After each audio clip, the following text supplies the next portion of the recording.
first practice we're going to do requires you using your hands. So you may want to put your drink or whatever you're eating, hopefully it's in a plate on the floor.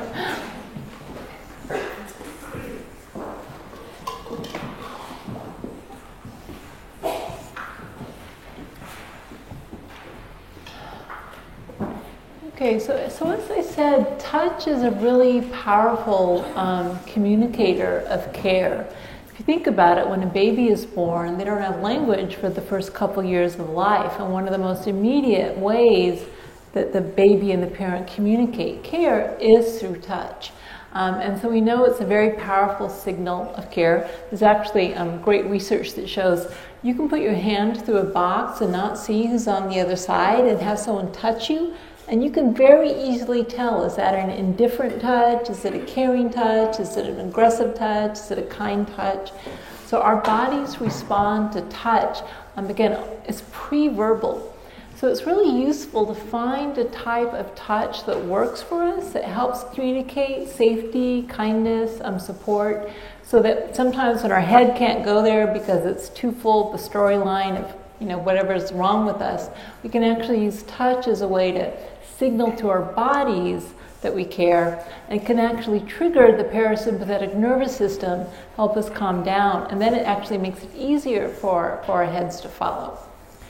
So what I'm going to be doing is I'm going to be teaching two practices. The first is I'm going to be helping us find a type of touch that feels soothing and comforting, and then I'm going to roll straight into another practice called the self-compassion break. So the self-compassion break is actually one of the most portable and most popular, probably, practices from the Mindful Self-Compassion program, where basically we add in language to bring in mindfulness, common humanity, and kindness to ourselves. And it's something you can do at any point during the day, wherever you are. Okay, we're going to be doing this all with our eyes closed. So go ahead and put your stuff down for now.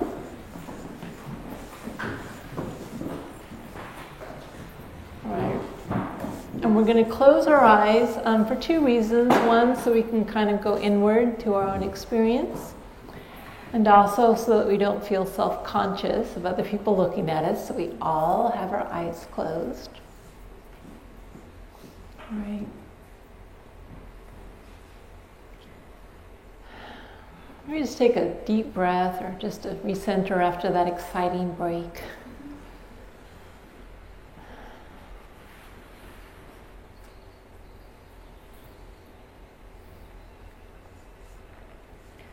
Okay, so what I'm going to be doing is I'm going to verbally lead you through some different types of touch you can use with yourself. And your job is just to say, how does this feel for me? Does this help me feel safe, comforted, cared for, or not? People are actually surprisingly different in terms of what touch works for them. So let's start with that gesture I did earlier with both hands over the heart. So take both your hands and put them over your heart. Again, and just notice how this feels. Does this help you feel cared for, safe, supported?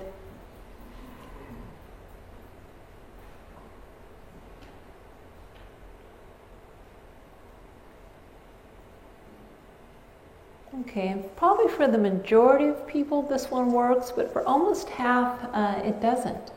So let's try some other options. Another one is putting your hands both over your solar plexus, which is a couple inches above your belly button, kind of in your center. Right, for many people this helps them feel like supported and strong. So just notice how this feels for you.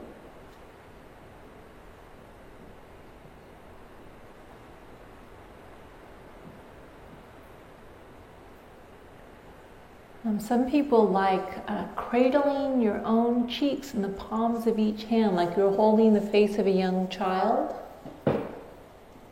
Right? Just notice how this feels for you to cradle your own face in your hands.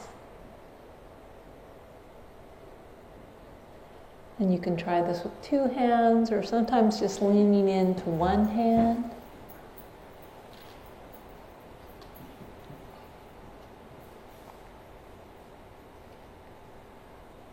All right, sometimes giving yourself a little hug. Feel very supportive and comforting. You may even try adding a little movement in. Sometimes people like to rock their body a little bit. They find that helps feel them soothed and comforted.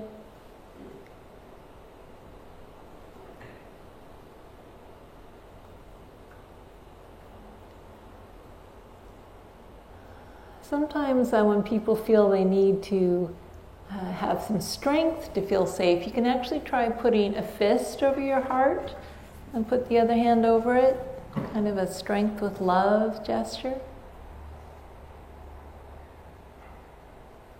See how this feels? Or else you can just try holding your own hand. It's a very subtle gesture. Some people like this as a gesture of support, and just kind of try squeezing your hand with that sense of, hey, I'm here for you.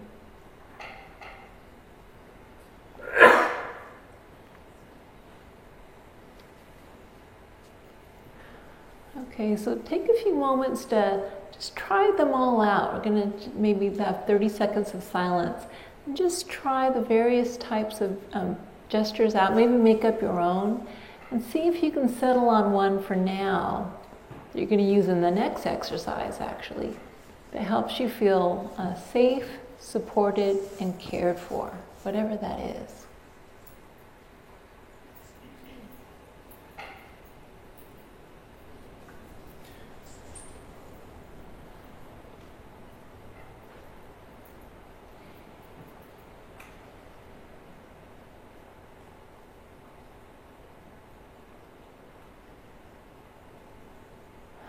Okay, and so going ahead and dropping your hands down, keeping your eyes closed. Like I say, we're going to use this gesture in the next practice, which is called the self-compassion break. Okay, and again, we're going to this time add in some language to help us remember the 3 components of self-compassion. So to practice this, what we need to do is call up a little emotional discomfort. Otherwise, it's just abstract and theoretical. So I'd invite you to think of a real situation in your life right now that's causing you some difficulty or struggle, some emotional struggle. Okay, it could be a relationship issue or a work issue, something with your health perhaps, with your children. Please try not to think of an overwhelmingly difficult struggle, because if we're in overwhelm, we actually can't learn. So something that's maybe a 4 or a 5 on a scale of 1 to 10. All right, so just choosing what seems like the right situation to work with. Not the hardest one in your life, but something that's challenging.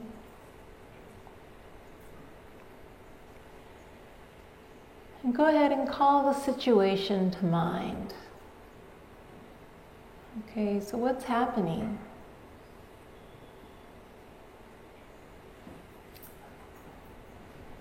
What was said, if that's relevant? Or who's involved? Right, really try to make the situation present. Think about it. And as you do this, it should feel a little uncomfortable in your body.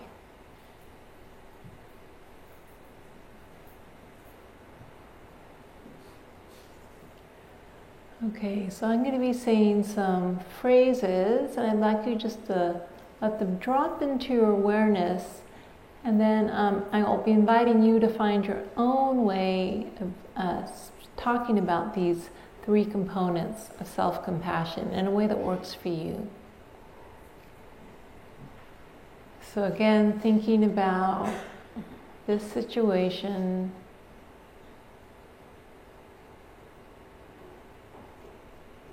and the first phrase reminds us to be mindful.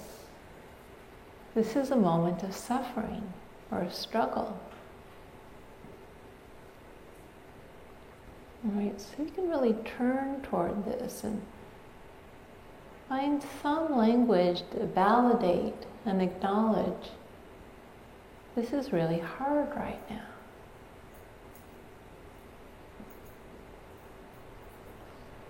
Can you have the courageous presence to turn toward it? This is a moment of struggle.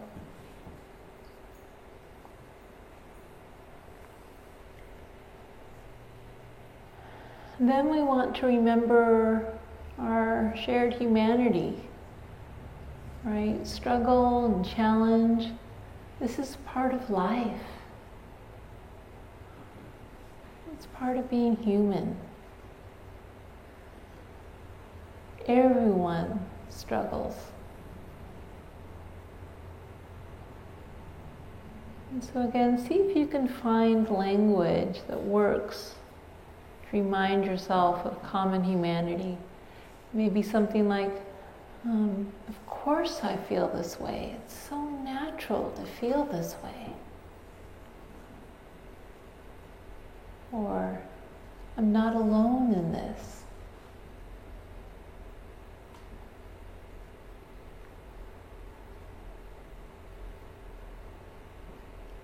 Me too.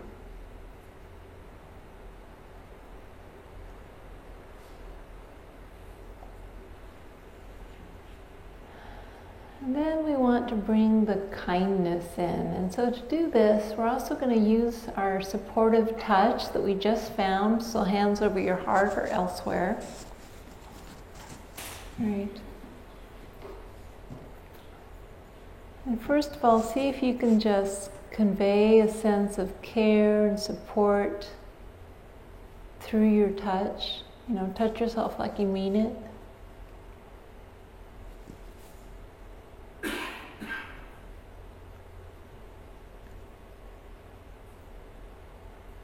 And then adding in some language of kindness. It may be something like, you know, I'm so sorry this is happening. I'm here for you.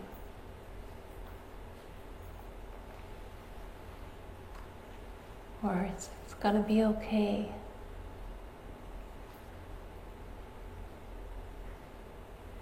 Or maybe, you know, I accept myself just as I am. It's okay to be imperfect.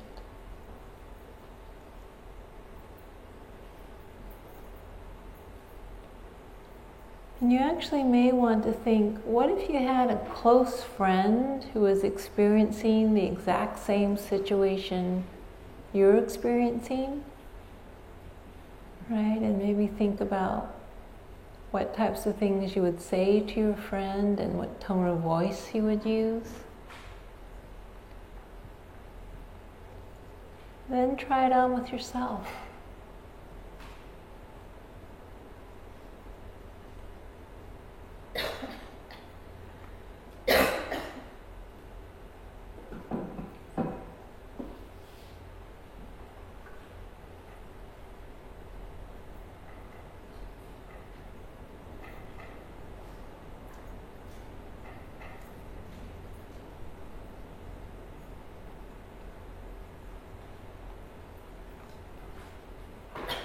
Okay, and then putting your hands down and letting the practice go. Before you open your eyes, just taking a moment to kind of expand your awareness to your whole body. Right? Just allow yourself to feel whatever it is you're feeling. You may be feeling good. You may be feeling bad right now. You may be feeling numb. right? Just let your experience be whatever it is, fully authentic.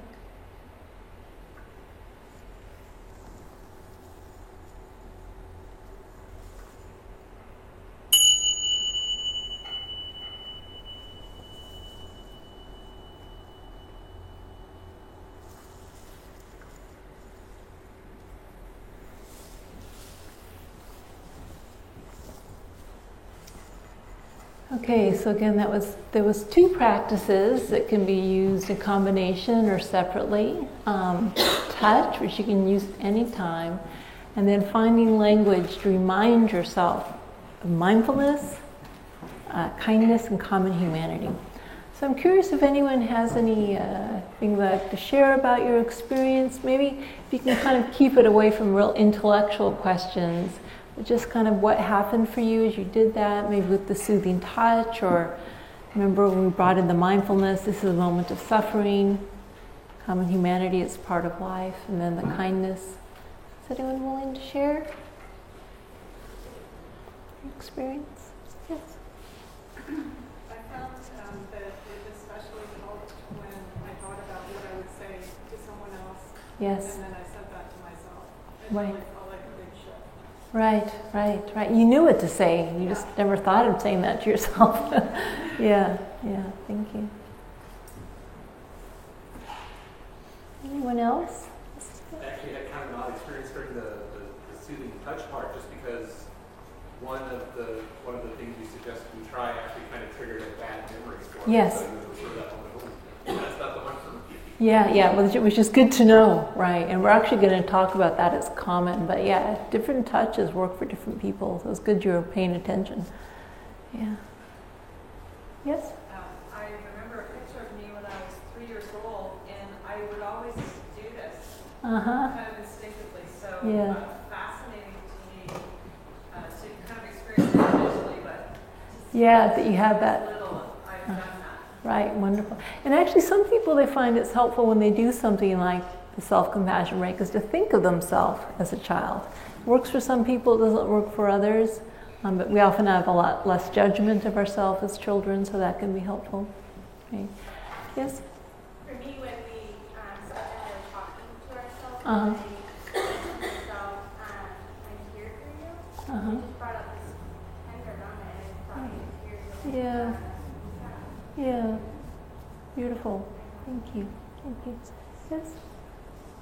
I actually, when we were coming up with things to say to ourselves, I actually thought of something a friend of mine had said to me in a situation that I was thinking about. Yes. I remember how comforting. Yes. Thank you for bringing that up. There's actually 3 pathways into self-compassion. One is just talking to yourself. One is thinking about what a compassionate person would say to you, and one is what you would say to someone else. And any of those all of these kind of activate the care system. Doesn't matter which pathway, each doorway you go through. Did anyone struggle a little bit with that practice? Yeah. Do you mind sharing? Or? It's been the pattern in my head is to not offer compassion for the situation. It is Right. to lean into the deprecation. Right. So it felt very hard, but I mean, there was the aspect of the touch was the language that was Right, the language was hard, right? Yeah. So first of all, this is a new habit for many of us, and it takes time, right? Sometimes it takes a while for the words to sink in. So just right now, because you know what, you can actually, believe it or not, you can practice having compassion for the fact of it's so difficult to have self-compassion. Because I'm serious, you can use anything, like that didn't work for me, or I'm disappointed, or just the pain of the self-criticism. You can just have a little tender, it doesn't have to be the full-blown thing, just a little, that's hard. Something as simple as that can help. There's actually a story from the Jewish tradition that I like to tell about the fact that it takes a while for the practice to work. And the story is a young man went to his rabbi and said, Rabbi, why does the Torah tell us to place the holy words on our heart? Why doesn't the Torah tell us to place the holy words in our hearts? And he says, well, son, because as it is, our hearts are kind of closed and we cannot place them in our hearts. So we place them on our hearts, and there they stay until one day the heart breaks and the words fall in. You know, and that's what we're doing. Self-compassion, it's actually about building your intention. You know, we can't control how we feel. We can't like just snap our fingers and feel this loving, connected presence, right? But we can set our intention to try to be kinder to ourselves, and just over and over, eventually, you know, through the building of the intention, it will happen. And we just sometimes have to be patient for the practice. And actually that brings me to a point I wanted to bring up, that it's really important to recognize that for many people, actually, self-compassion can be quite activating, right? Self-compassion, for some people, it's like, oh, this is great, this is wonderful. But for a lot of people, actually, a fair number of people, self-compassion can feel uncomfortable, can actually feel scary, right? So what happens is kind of like that story, you know, our entire lives we've had to shut our hearts to stay safe. We needed to close down to stay safe, to take care of ourselves. And then all of a sudden we start to open the doors of our heart, and like the fresh air of love rushes in, sometimes the pain can rush out, and that's why it can be activating. And there's a term we actually have for this in the field called a backdraft. It's kind of a scary metaphor, but it can feel like this sometimes.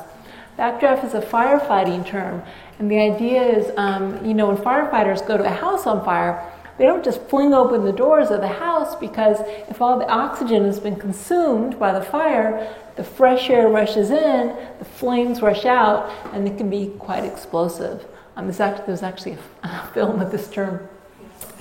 Believe it or not, what firefighters do, one of the reasons they have those pickaxes is they go around and they poke holes in the house to let the air in more slowly so it's not so explosive. Well, sometimes our hearts are like this, aren't they? Right? So we've had to protect ourselves. We open our hearts. The fresh air of love rushes in, and the flames rush out.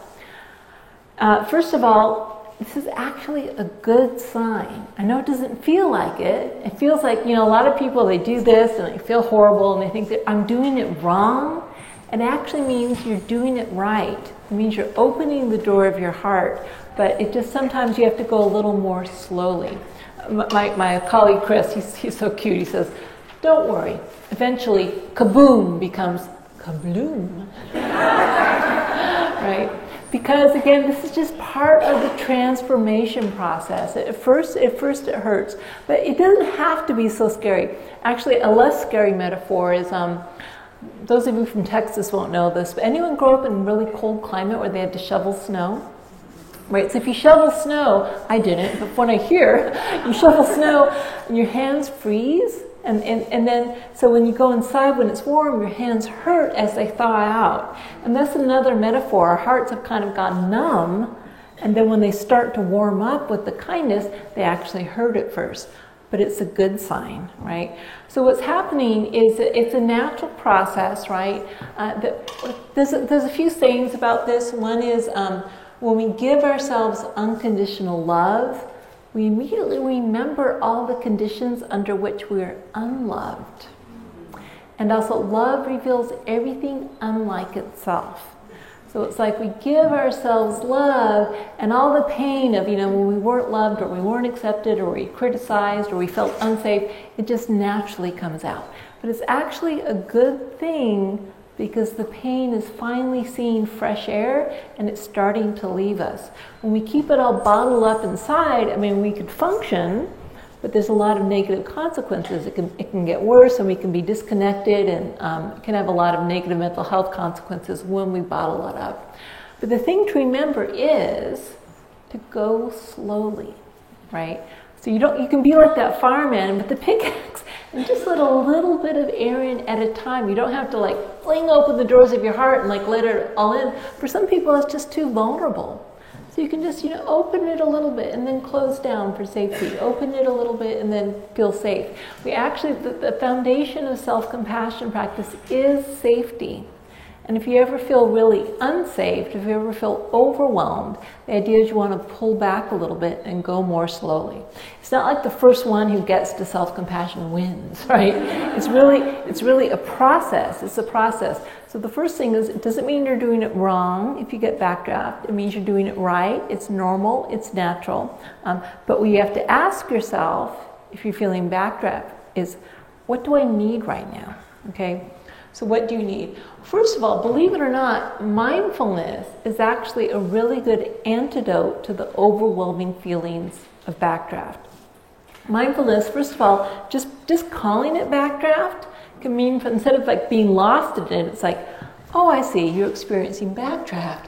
And you have that little bit of space, so you aren't so overwhelmed and you know it's normal. So just labeling it helps. Going to something like your breathing. Anytime you focus on a single object, you concentrate on a single object, it actually has a tendency to calm and settle the mind. That can help.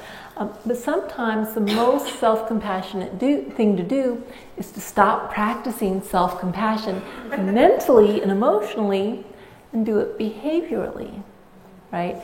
How do I care for myself already? Right? So maybe you're realizing you feel really bad about something and it's too much to give yourself compassion. So you pet your cat, or you take a bath, or you have a warm cup of tea, right? So now oftentimes we distract ourselves from our pain unconsciously. We turn away from it, and that actually doesn't help us. But if we turn away from it consciously and we say, whoa, it's too much for me, I think I'm going to have a bath or a cup of tea as a way to care for myself, you're actually building the intention of self-compassion, and it works just as effectively. So it's really about the intention to care for yourself. How you do it actually isn't so important. Okay. And I'd also like to teach you one little practice that you can do, which is a classic mindfulness practice.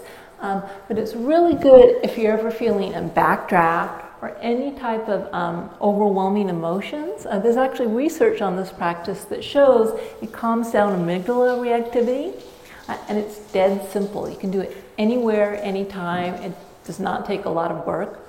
And so to do this, if you wouldn't mind standing up.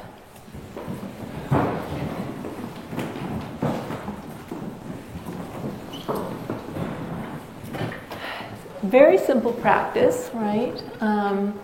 So I'd like everyone to just notice the soles of your feet. Notice that point of contact between the soles of your feet and the floor.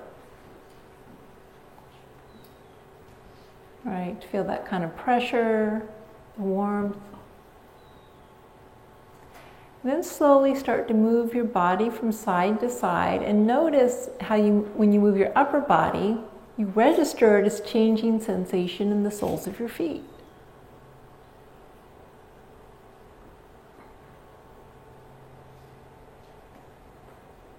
Okay, and then come to standing. And then we don't have room, so we aren't actually going to walk. You could walk, but instead we're just going to walk in place. We're going to take a couple steps in place.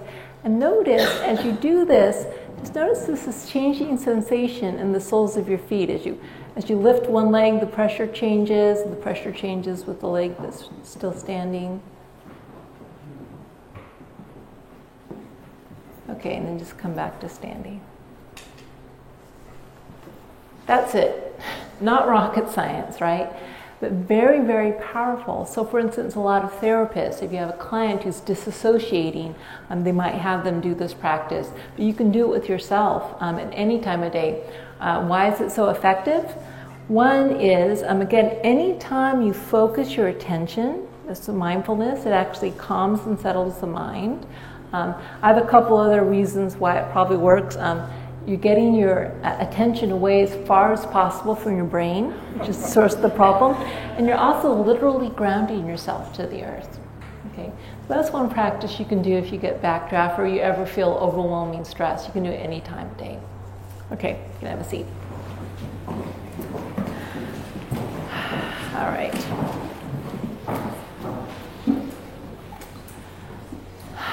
Okay, so what I'd like to do now is I'd like to talk about this issue of how do we motivate ourselves with compassion as opposed to self-criticism. And to do that, in order to really understand that, we need to actually look a little more closely at our inner critic, right? So what can happen, especially when you start learning about self-compassion practice, there can be a tendency to see, self-compassion is the angel that sits on our shoulder, and self-criticism is the devil that sits on our shoulder. We kind of don't really like our inner critic, especially once we get in touch with all the pain it causes. Some of you may relate here to Mr. Meglin. If you could get it surgically removed, would you? He did successfully, I suppose. But there's this idea that we want to get rid of the inner critic. Believe it or not, in order to open more to self-compassion as a motivator, we actually have to turn toward our inner critic and try to understand it a little better. Okay, so it hurts to criticize ourselves. Why do we do it? And there's actually a lot of different reasons people do it. Why do you do it? Maybe just, you don't have to be personal, but what? Yeah, so there's this real belief that if I criticize myself, I will improve. Absolutely. Anyone else? Conditioning from the past. Conditioning, right? So maybe your parents or your teachers told you, criticized you. Can I ask you though, why do parents why do kids accept their parents' criticism? Why do they internalize it? Authority. Yeah, they have to, right? At 5 years old, you can't say, "I'm sorry, Mom, you are off base." Right. We have to believe in our parents. We have to believe that they're right and they know what they're doing to stay safe. So from a very early age, that's why we feel we have to believe it. Any other reasons why we criticize ourselves? Maybe preemptively, so that way you can do it before somebody else does. Yes, beat them to the punch, right? So sometimes we criticize ourselves first, so that either it won't be as painful when other people do it, or maybe we'll actually be able to make a change so that they won't criticize us. So all these reasons basically boil down to what we talked about before, which is safety. Again, it's really important to remember that self-criticism is a safety mechanism. It's rooted in the threat defense system. We feel frightened by something, and we either try to control ourselves or change our behavior or improve something so that we will be safe and therefore we don't have to worry about things. And then so in the context of motivation, it's the same thing, right? That sometimes we use criticism as a motivator to, again, allow us to change, especially unhealthy behaviors, so that we will stay safe. And if you think about it, though, there's really two ways we can motivate ourselves. We can motivate a change. We can do this with self-criticism, but we can also motivate ourselves with compassion, especially kind of that yang self-compassion, taking action to alleviate our suffering. So more dramatically, I'd like to talk about this, is motivating ourselves with a fear or with love. Because self-criticism is kind of a fear motivation. I'm frightened, I've got to get it right, otherwise there's horrible things going to happen. Whereas compassion is, I care about myself, and that's why I want to make a change. We can think of a parent as a good example. Think about it. We used to have the explicit parenting philosophy that to motivate our children, we needed harsh corporal punishment. Spare the rod, spoil the child. Parents are really taught, even if they didn't want to, they had to physically discipline their child, otherwise they wouldn't be motivated and they'd be spoiled, right?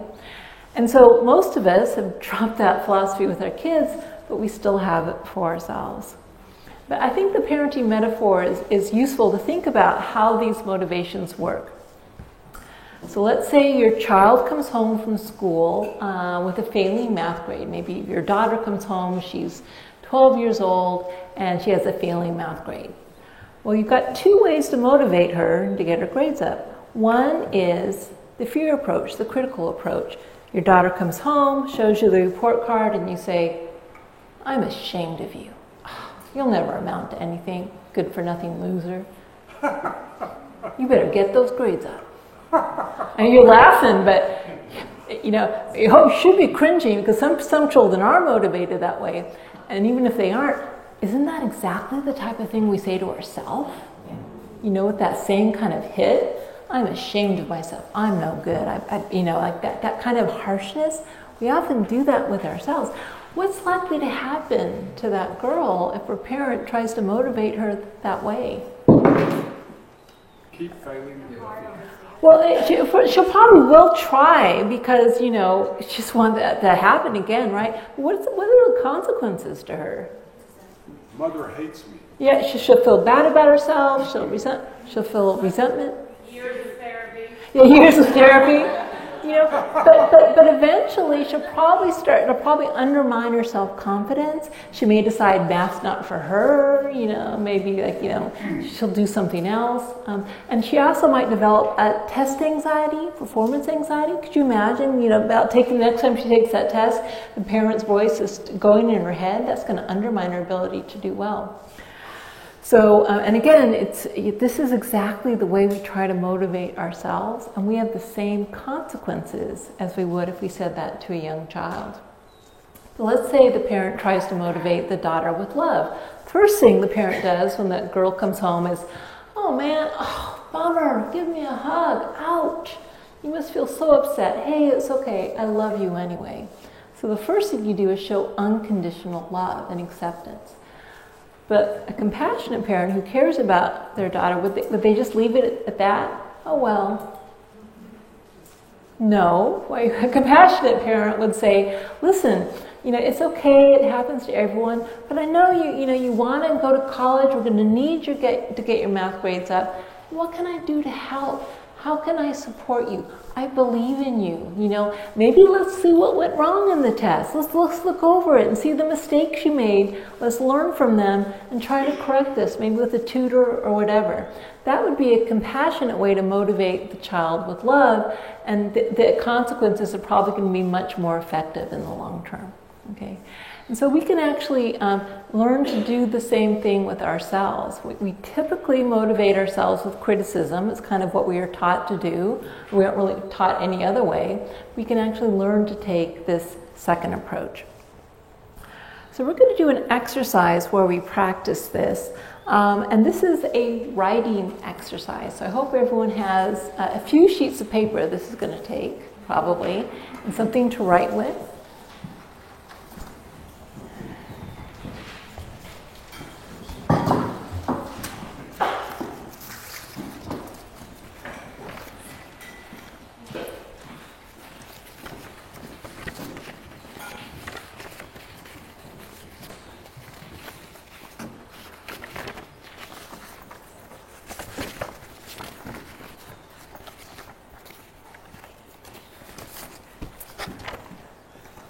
Okay.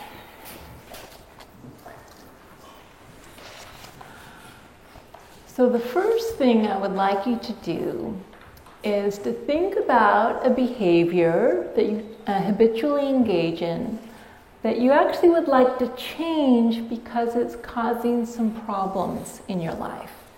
So for instance, maybe you habitually procrastinate and it's making things more stressful. Or maybe you don't eat the way you would like to or exercise as much as you want to and it's starting to cause problems with your health.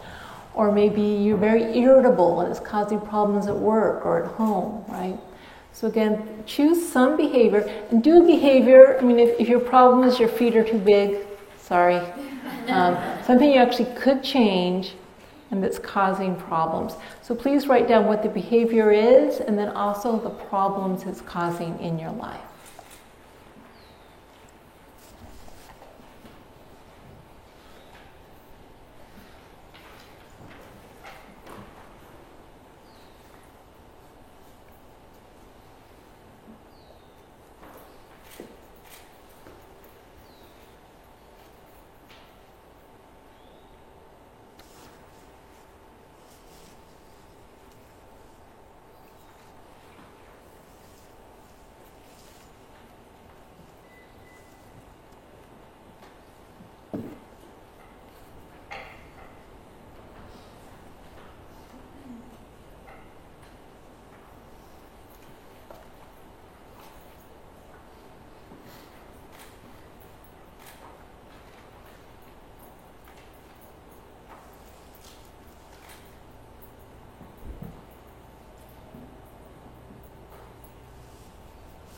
Raise your hand if you need more time.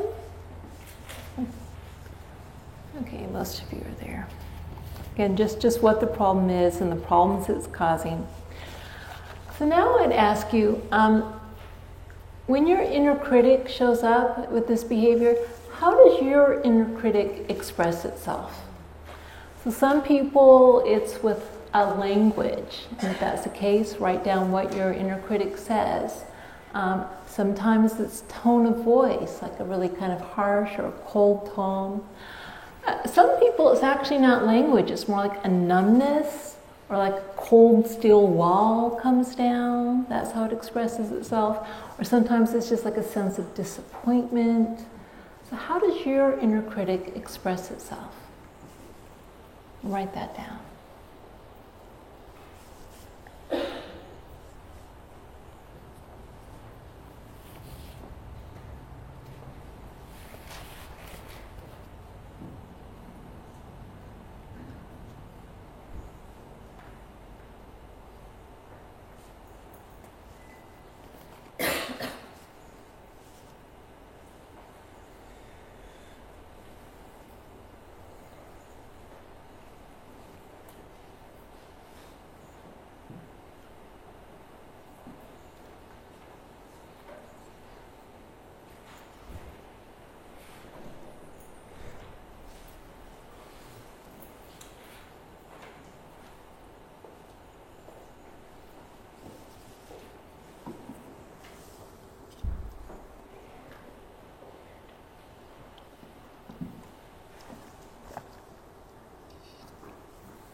Okay, so hopefully you have some sense of this now. What we're going to do is switch perspectives. And I would like you to take the point of view of the part of you that feels criticized, the part of you that receives this message from the inner critic. What has the impact been on you? How has it felt to receive this inner criticism?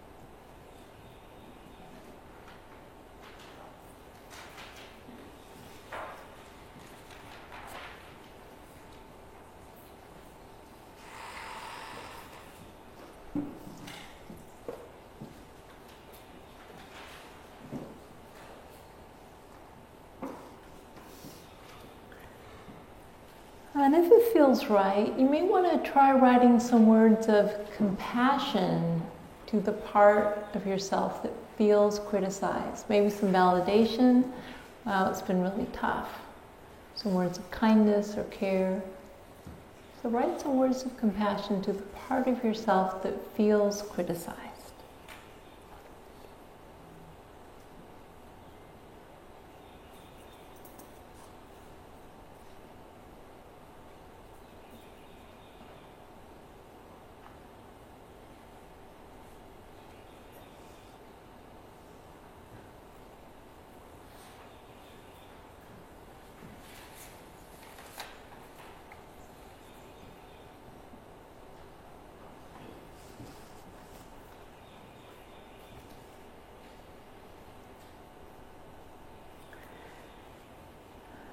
Okay, so hopefully again, even if you aren't finished, you have some sense of compassion for that part of you.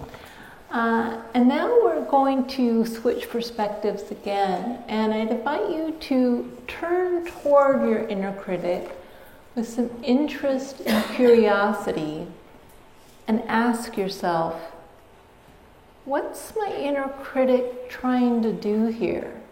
Is there any way it's trying to keep me safe or help me in some way?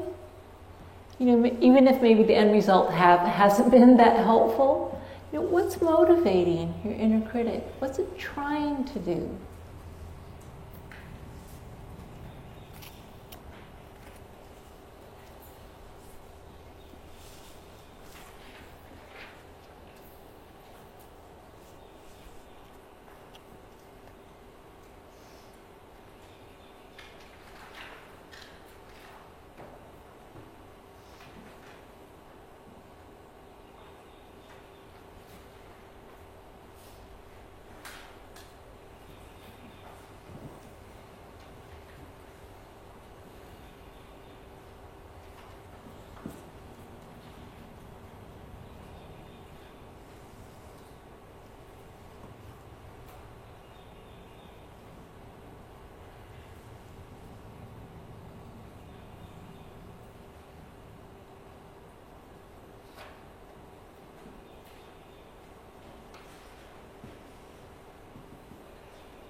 Okay, so if by this point you haven't been able to think of any way the inner critic is trying to help you or keep you safe, or sometimes what happens when we do this is we realize maybe this is the internalized voice of someone from my past who really wasn't trying to keep me safe. Okay, so that speaks to you. I would invite you just to go back to the last step of the exercise and continue to give yourself compassion for the pain of self-criticism. Okay. If, however, you were able to identify some way this part of you is trying to help you or keep you safe, I'd invite you to try writing a few words of thanks to your inner critic, right? So words of thanks and appreciation, you know, thanks for trying, maybe using the only language you have, using the only means that you know how to use. Thanks for trying to keep me safe, even if it hasn't worked out so well.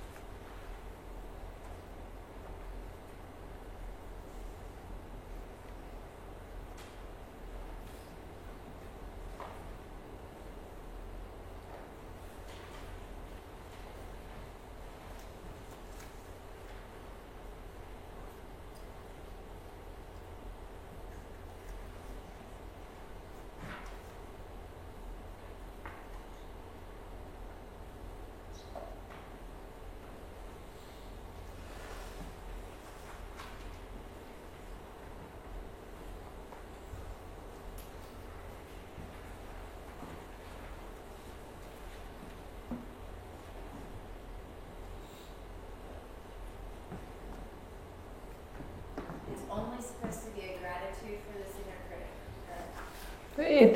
This step of the exercise, yeah, just thanking the inner critic, yeah. We'll get to the next part. Okay, all right, and so hopefully again the inner critic has gotten some gratitude. And basically now that hopefully the inner critic feels heard, feels acknowledged, and oh, she finally listens to what I'm trying to say, we can ask the inner critic to step aside a little bit. Not that we want it to go away, but what happens is the inner critic often drowns out another voice that doesn't get to speak up, and that's our inner compassionate voice, okay? And so what we're going to do before we write from this place, I'd actually like us to close our eyes and see if we can get in touch with it experientially before we write from this place, okay? So closing your eyes. Right, and realizing that we all have, just like we have an inner critic, we also have an inner compassionate self. So this part of ourself, first of all, this part is very wise, and sees clearly the behavior and sees clearly how the behavior is causing problems in our life, okay? And so this part of ourselves also would like us to make a change. But the reason for change, the motivation for the change is quite different. And to feel this, maybe you can adopt your gesture you found, hands on heart or elsewhere, some sort of supportive touch. And let's see if we can really feel this.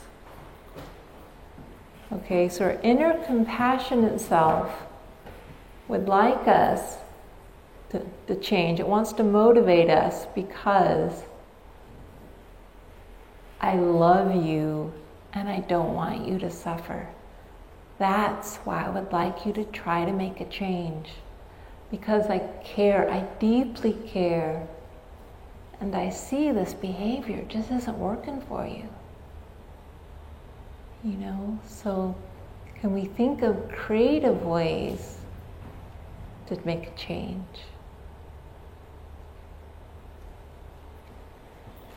Okay, so when you feel you've gotten kind of in touch with this part of yourself, the caring part, the wise part, then when you're ready, go ahead and see if you can write some words of kindness and encouragement and support to make a change.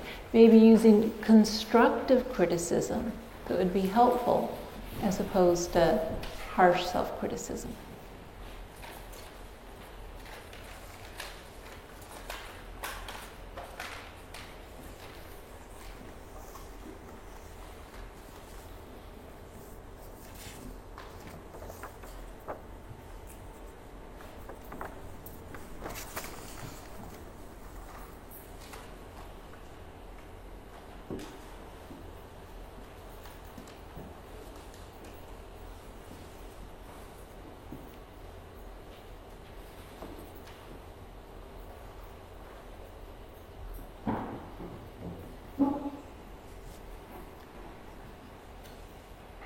And by the way, if you're struggling, if the words aren't flowing, sometimes you can use this technique of imagining what you would say to motivate a dear friend who was struggling with the exact same issue you're struggling with, right? And that may give you inspiration for what words of encouragement and support and kindness to use with yourself.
Okay, some of you are still writing. Please continue to write. If you finish though, I'd invite you to just kind of read the words that you've written and really let them soak in.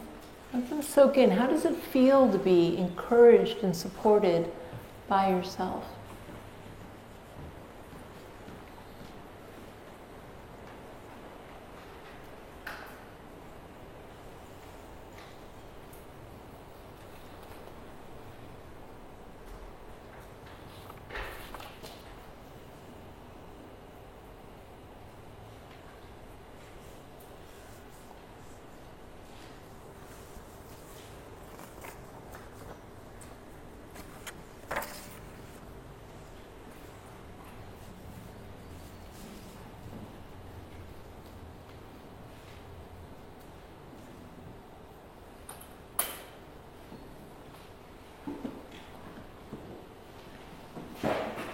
Okay, and then wrapping up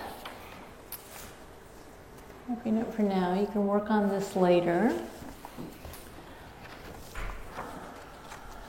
Okay, so what we are going to do now is we are going to break into groups of 3, once again, and discuss the process, not the content of what we wrote about. Okay, so just to remind you of what we did. One, we were able to get in touch with how your inner critic expressed itself. We were able to see the part of you that felt criticized, the impact on you. What was it like to give compassion to that part of yourself? We were able to figure out, is there any way your inner critic's trying to help you? How did it feel when you thanked your inner critic? And then finally, the end, what happened when you tried to motivate yourself from this more compassionate place. Okay? So we're going to take about 10 minutes to meet in groups of 3. Again, please, this is about sharing the process. It's not about like saying what your issue is and giving advice. No advice giving, please, no advice giving. Let's just hear each other and hear each other's process and being supportive as possible. Okay, so again, groups of 3, you can go ahead and move your chairs and just wiggle them a bit, and I'll ring the bell in about 10 minutes.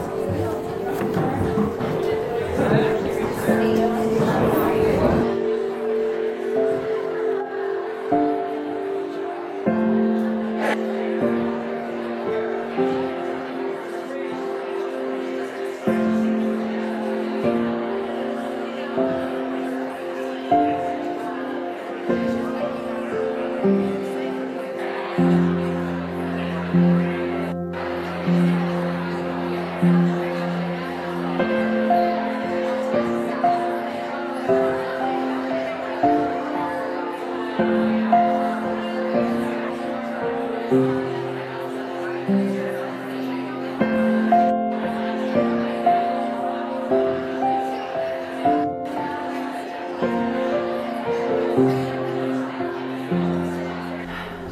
it sounds like you had some productive conversations there. Would anyone be willing to share maybe some of the themes that came up in your group with the larger group? What did you notice when you did that exercise? Yes. Well, this is a question I wanted to I found myself unable to think. That's somewhere else. Right, yeah, so were you able to find any way it was trying to help you? Yeah, right, and so that's why we build in there, if you aren't able to find any way that it was trying to help you, just to go back to giving yourself compassion for it. Because if you're just, and sometimes, there isn't really redeeming value. Or sometimes, again, it's internalized voice of someone who really you don't want to be thanking. Yeah, and so that's why we build that in there, so that the idea is you don't thank it if you can't see the value of it. And at some point, if you can, then you could thank it, but if you don't, you shouldn't. If that makes sense. Hopefully you did that the right way. Good that you did it right then. Yeah. As maybe like an alternative, is it a good idea to like maybe forgive that voice? I don't know, 'cause that's kind of where I was kind of stuck too. It was like, I'm not that thankful for this voice. Right. I mean, it depends. It kind of depends where you are. I mean, what's really important is you turn toward the inner critic, because what happens is, and this partly comes from part psychology, is like this voice is afraid of being shut down by us because it knows we don't like it and it knows we judge it. And then what happens is when we do that, if it gets like an entry into our consciousness, it takes over the entire system. And we actually can't access the more rational, the more caring parts of ourselves when this inner critic is taking over the system. It's okay. You're in a self-compassion workshop. And so the idea is, when we can turn toward it and like hear its message, it feels like, okay, my message is going to be received. Because remember, this part of ourselves is frightened. It's really frightened. It thinks like, I'm going to be extinguished or I'm going to die. From its point of view, that's what it's feeling. And so anything we can do to say, I listen, I hear you, I hear how you're trying to warn me. Maybe you aren't ready yet for thanking or forgiveness, but at the very least, I hear the message you're trying to give me. Got it, And then, can you please help allow some room for another voice? And that's really the problem, is if we don't do that, then it does take over the system and it shuts out all the other parts of ourselves, which could have a different way of looking at it. But eventually you could move towards forgiveness. One thing about forgiveness is you don't want to use forgiveness as a spiritual bypass. You always have to first feel the pain before you can get to the forgiveness. So maybe more time with just, feeling the pain it's caused and, that's so hard, and really opening to the pain, and then maybe you can go to forgiveness. Yeah. Are you going to say something? Yeah. Yeah, I found it really powerful to acknowledge and validate the inner critic. Yes. Because when I did that, not that I made peace with it or friends with it necessarily, that's going to take some time. Yeah. But the power of the inner critic seems less. That's right. That's right. Yeah. So when we acknowledge it, and what's actually happening is we're getting our parts to talk to each other and have dialogue. So when you acknowledge it, it's like, oh, she hears me or he hears me. Then again, the reason it has such power is because it takes over the entire system. And in that moment, it's the only voice we're hearing. So just being able to have a few different voices in and of itself reduces its power. Yeah. Yes. I was overwhelmed with how my compassionate voice was not only what I thought of as being loud and powerful, but almost like a hidden voice that was there that I just rediscovered. Yes, that's right. And I kind of likened it to, when you get some feedback from maybe an article or something that you wrote, and 99% of it is glorious and wonderful, and 10% of it is critical, and that's all right. your focus is on that. That's right. That's right. Why do we do that? Yeah. I assume it's the same thing that's being mirrored in this inner critic Yeah. So we have a negativity bias, which you might think of as a threat bias, right? For survival reasons, the brain is actually designed to focus on problems. And that's why our critical voice is so strong, because it's frightened, or if you feel threatened. That's also why we have this negativity bias, because we feel if it's a good thing, not a problem, we don't have to worry about it, right? And so the brain actually evolved with the negativity bias. But we can actually start to change and develop these other parts, but we really have to acknowledge that kind of what our inner critic is trying to tell us, and then it feels heard. And then this other voice, like you say, that's there, we can listen to it. I'm just curious, did anyone find that they were kind of surprised by the fact that your inner critic and your inner compassionate self actually wanted the same thing for you, and they just use really different voices? It's a very common experience. And I love to tell the story of one woman at a workshop I was teaching. She said, yeah, it's amazing. They want the same thing. They just say it so differently. My inner critic says, you bitch. And my inner compassionate voice just said, whoa, tiger. Same goal, just, one's easier to hear, isn't it, than the other. All right. Well, it's time to close. Again, I'm going to stick around for you can talk to me personally and sign books. But I just want to close with this poem, a beautiful poem. Many of you may have heard it. It's called "The Journey" by Mary Oliver. She's like the poet laureate of mindfulness, and she recently passed. But it really, I think, captures what we've been trying to do here today. She writes, "One day you finally knew what you had to do, and you began.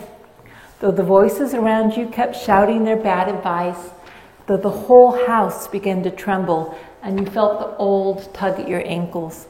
'Mend my life,' each voice cried. But you didn't stop. You knew what you had to do. Though the wind pried with its stiff fingers at the very foundations, and though their melancholy was terrible. It was already late enough and a wild night, and the road full of fallen branches and stones. But little by little, as you left their voices behind, the stars began to burn through the sheets of cloud, and there was a new voice which you slowly recognized as your own, that kept you company as you strode deeper and deeper into the world, determined to do the only thing you could do, determined to save the only life you could save." And that voice, I believe, is self-compassion. So thank you all very much. And like I say, I'll be sticking around.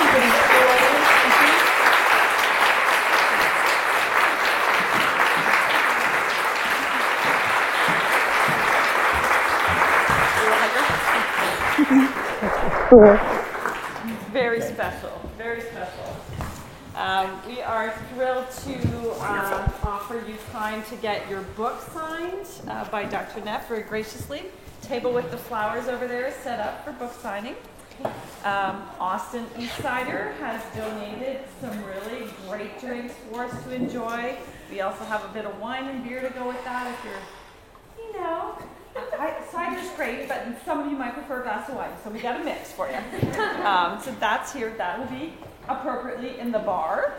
And as a surprise for you, and you might notice it on our list of sponsors here, my event is the bomb. Anybody know what that is?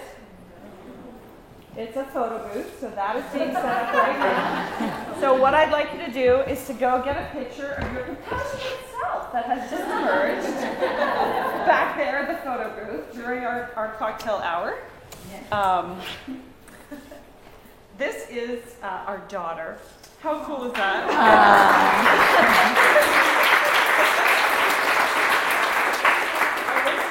Alyssa is capturing. This is our first event, so we're getting some captures for use for promoting our space for other future wellness. So just stay and enjoy. We are just thrilled, right? Total. To have kicked off our day with y'all, and super special day. Super special. Stay and